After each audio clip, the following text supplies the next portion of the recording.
So one of the biggest mistakes that I see victims of abuse do is sharing the information they learn about abuse with the abuser.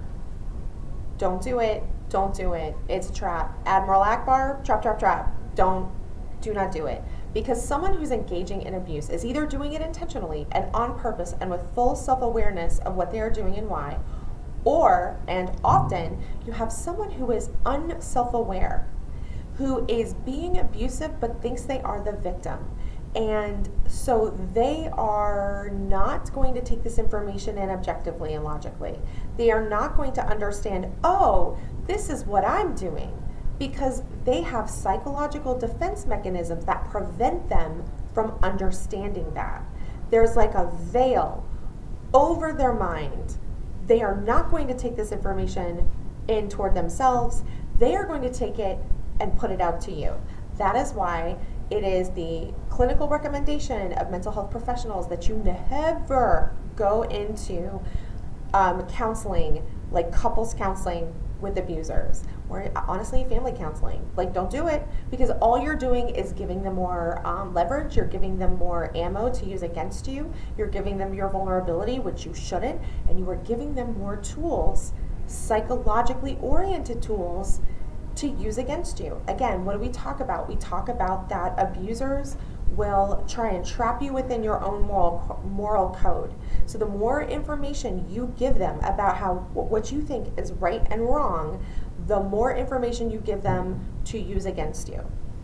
Don't do it. Just don't do it. Don't do it. That's it. That's the post. That's the video. I see it so often that at this point, it's alarming. It's alarming. And I did it too. I tried showing my abusive ex, oh, these are literally the things that you do that are abusive.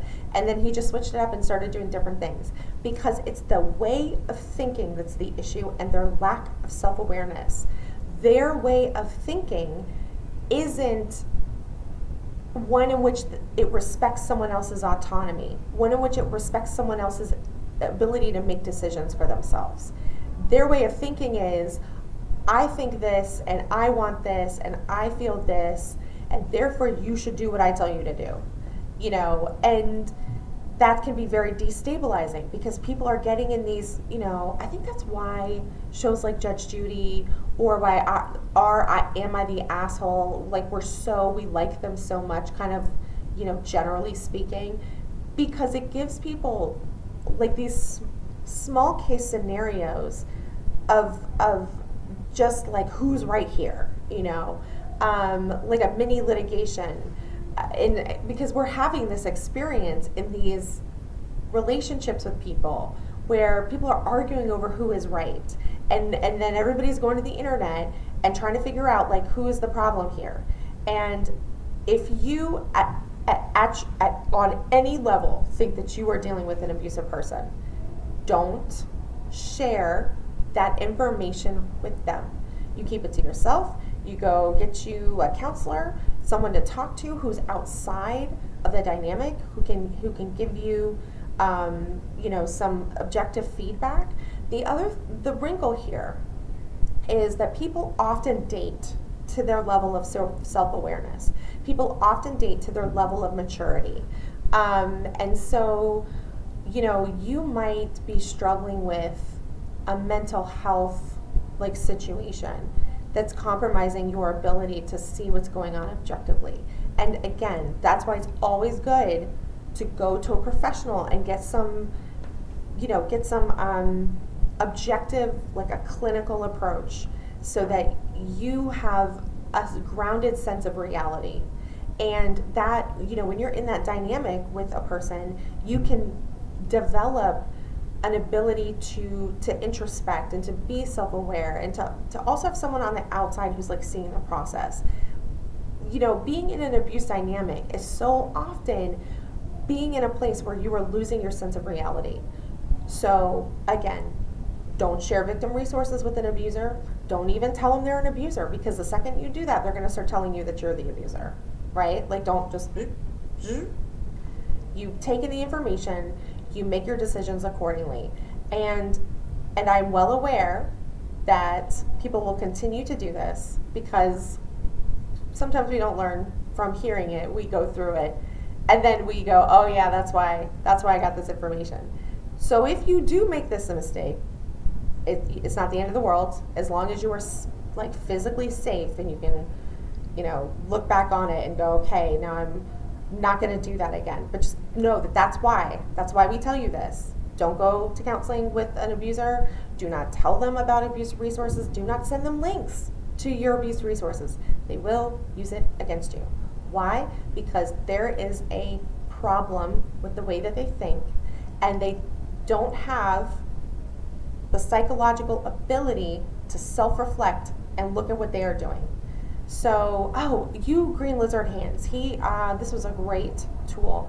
He wrote an article basically on 1 Corinthians, love is patient, love is kind, and he said that victims of abuse will read that and they will go, wow, am I patient? Am I kind? Instead of applying it outward to the abuser. Is the abuser patient? Is the abuser kind? Oh no, they're not. They must not love me, right? So there's this, when we engage with information on abuse, and we're trying to, you have to think about, do I need to apply this to me, or do I need to apply this to the other person?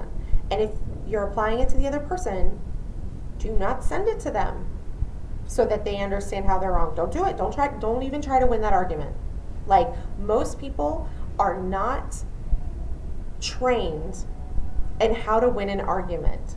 And I will tell you, as somebody who is, if you do that with the abuser and they can't win the argument, that makes them even madder and more physically violent.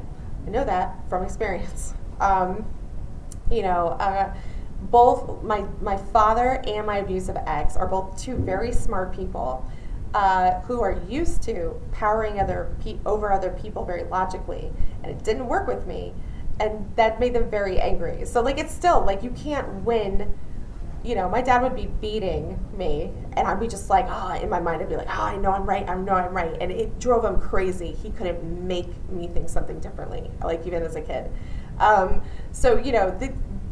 Just if you already know you can't engage that way, and also know that even if you do, that often will result in physical violence, or they'll tell you you're being condescending, or whatever it is. Just don't do it. It's a trap. Trap. Anyway, I hope this makes sense, and I'll talk to you next time.